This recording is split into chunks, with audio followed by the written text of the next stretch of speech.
Hello दोस्तों, एक बार फिर से वेलकम है आपका। दोस्तों, स्टॉक मार्केट में सबसे ज्यादा डिविडेंड बांटने वाली कंपनियां। दोस्तों, स्मॉल कैप और मिड कैप में बहुत सारी ऐसी कंपनियां जो बहुत ज्यादा डिविडेंड बांटती है, लेकिन उनमें रिस्क भी रहता है। और सबसे बड़ी बात यह है कि शेयर्स हमें नहीं मिलते हैं। जैसे कि टपारिया टूल्स का आपने नाम सुना होगा, उसमें ट्रेडिंग ही महीने में एक या दो बार होती है, तो शेयर्स मिलते नहीं है, लेकिन कंपनी बहुत ज्यादा डिविडेंड देती है। लेकिन दोस्तों, यहां पर मैं आपके सामने तीन कंपनियां ऐसी लाया हूं जो निफ्टी 50 का हिस्सा भी है और जिन्होंने साल 2025 में निफ्टी 50 की 50 कंपनियों में से सबसे ज्यादा डिविडेंड बांटा है। तो दोस्तों, वीडियो को लाइक कीजिए। चैनल पर जो लोग आज नए जुड़ जाएंगे सब्सक्राइब जरूर करेंगे, बेल आइकन भी हिट करना ताकि आने वाली वीडियो आपसे मिस नहीं होगी। तो दोस्तों, वीडियो को हम स्टार्ट करते हैं। पहली कंपनी है दोस्तों यहां पर ओएनजीसी, यानी कि oil and natural gas corporation. इस कंपनी को आप बखूबी जानते होंगे, निफ्टी 50 का हिस्सा है ये दोस्तों, और रेगुलर डिविडेंड देने वाली कंपनी है ये। 3,03,814 करोड़ का इसका मार्केट कैपिटलाइजेशन है। उसके साथ साथ दोस्तों, डिविडेंड यील्ड जो कंपनी की है वो 5.07% है, यानी कि बहुत अच्छी डिविडेंड यील्ड है और इसी हिसाब से ये कंपनी डिविडेंड भी देती है। फंडामेंटल्स दोस्तों आप देख सकते हो। उसके बाद दोस्तों, अगर मैं ऑल टाइम की बात करूं, जब से कंपनी स्टॉक मार्केट में आई है, पावर रखा है स्टॉक मार्केट में, तब से लेकर आज के डेट तक कंपनी के शेयरों ने 975% का प्रॉफिट बना के दिया है।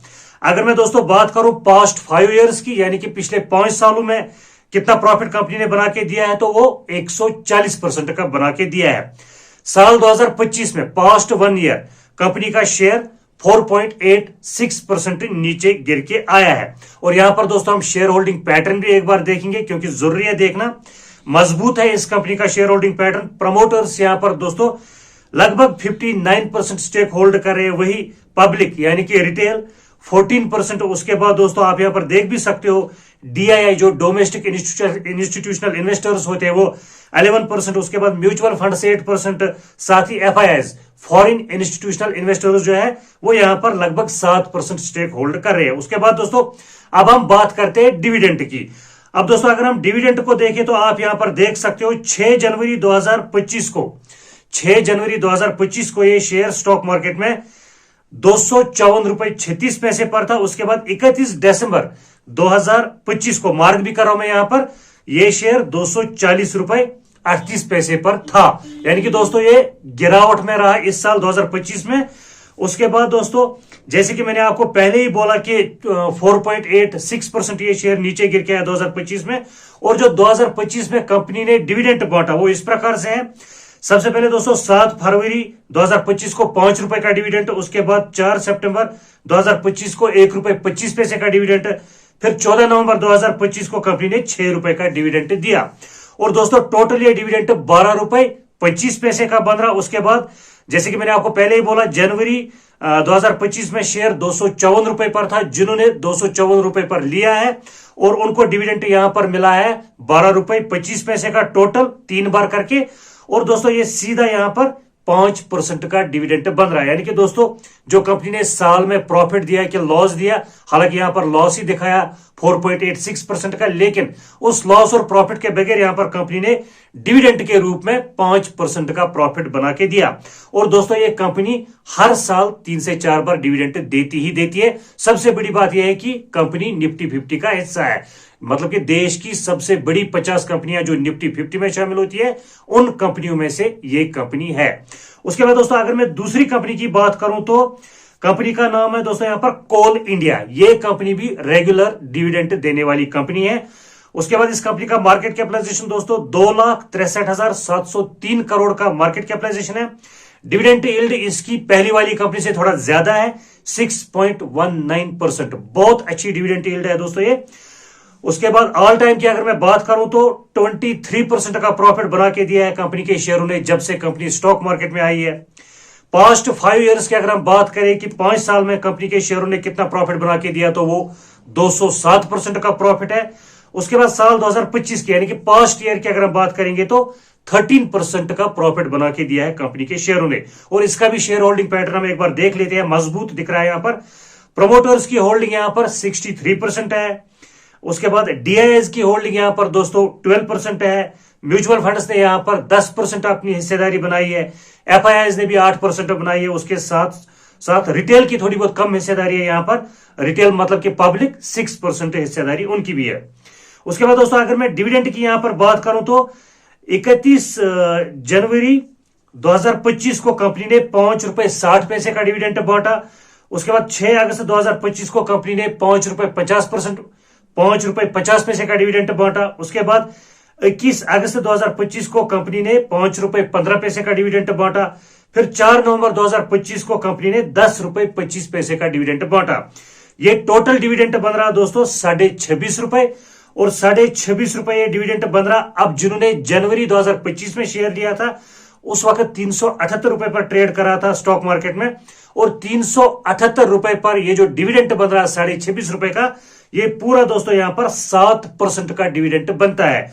उसके बाद साल में भी इस कंपनी का शेयर 13% ऊपर चढ़ चुका है, यानी कि 13% वहां से प्रॉफिट मिला जो कि शेयर में तेजी आई 2025 में, और डिविडेंड का यहां पर 7% बना, यानी कि कुल मिला के 20% यहां पर उन लोगों का प्रॉफिट हो गया जिन्होंने जनवरी 2025 में कंपनी का शेयर लिया था और 31 दिसंबर तक अपने पोर्टफोलियो में रखा था। उसके बाद दोस्तों नंबर 3 कंपनी जो है, लेकिन उससे पहले जिन लोगों ने अभी तक लाइक नहीं किया वीडियो को लाइक कीजिए। चैनल पर जो लोग दोस्तों नए जुड़ते हैं वो लोग सब्सक्राइब किया करेंगे, ज्वाइन भी आप चैनल को कर सकते हो। तीसरी कंपनी की दोस्तों अगर मैं बात करूं तो यह है बजाज फाइनेंस। ये साल में 3 से 4 बार डिविडेंड तो नहीं देती है, लेकिन 2025 में इस कंपनी ने ₹56 का डिविडेंड बांटा। अब दोस्तों थोड़ा हम इसको भी देख लेंगे। ये भी निफ्टी 50 में शामिल है ये कंपनी, यानी कि देश की जो सबसे बड़ी 50 कंपनियां होती है जो निफ्टी 50 में होती है उनमें ये कंपनी भी शामिल है। 6,16,430 करोड़ का इसका मार्केट कैपिटलाइजेशन है, जो कि आप देख सकते हो। डिविडेंड यील्ड कंपनी की ज्यादा नहीं है, लेकिन फिर भी 2025 में कंपनी ने अच्छा डिविडेंड दे दिया और मेरे हिसाब से बोनस शेयर्स भी इशू किए, स्टॉक स्प्लिट भी किया अगर मैं सही हूं तो। उसके बाद दोस्तों फंडामेंटल्स आप यहां पर देख सकते हो।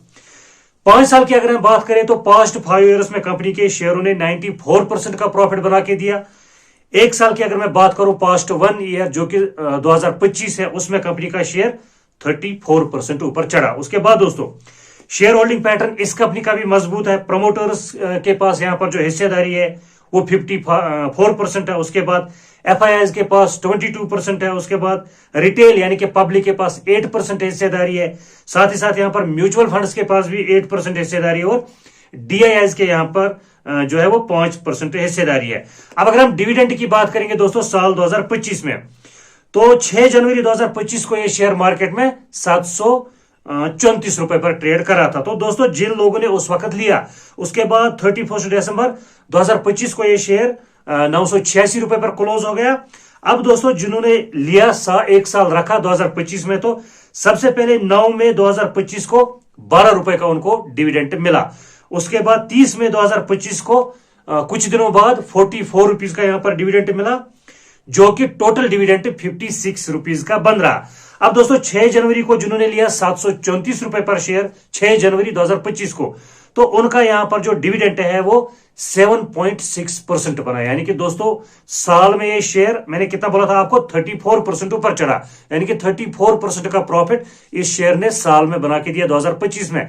लेकिन उस 34% के बगैर यहां पर डिविडेंड के रूप में कंपनी के शेयरों ने 7.6% का प्रॉफिट बना के दिया, यानी कि सीधा 7.5% का प्रॉफिट डिविडेंड के रूप में कंपनी ने बना के दिया। और सबसे बड़ी बात है ये जो मैंने आपको 3 कंपनियां बताई लार्ज कैप कंपनियां हैं, निफ्टी 50 में ये शामिल है। और 2 कंपनियां जो मैंने आपको बताई, सबसे पहले कौन सी बताई थी, ओएनजीसी, उसके बाद बताया था मैंने आपको कोल इंडिया का। ये दोनों कंपनियां डिविडेंड के लिए बहुत अच्छी है। साल 2025 में सबसे ज्यादा डिविडेंड इन्होंने बांटा निफ्टी 50 की 50 कंपनियों में से। और दोस्तों रेगुलर डिविडेंड देती है ये साल में 3 से 4 बार।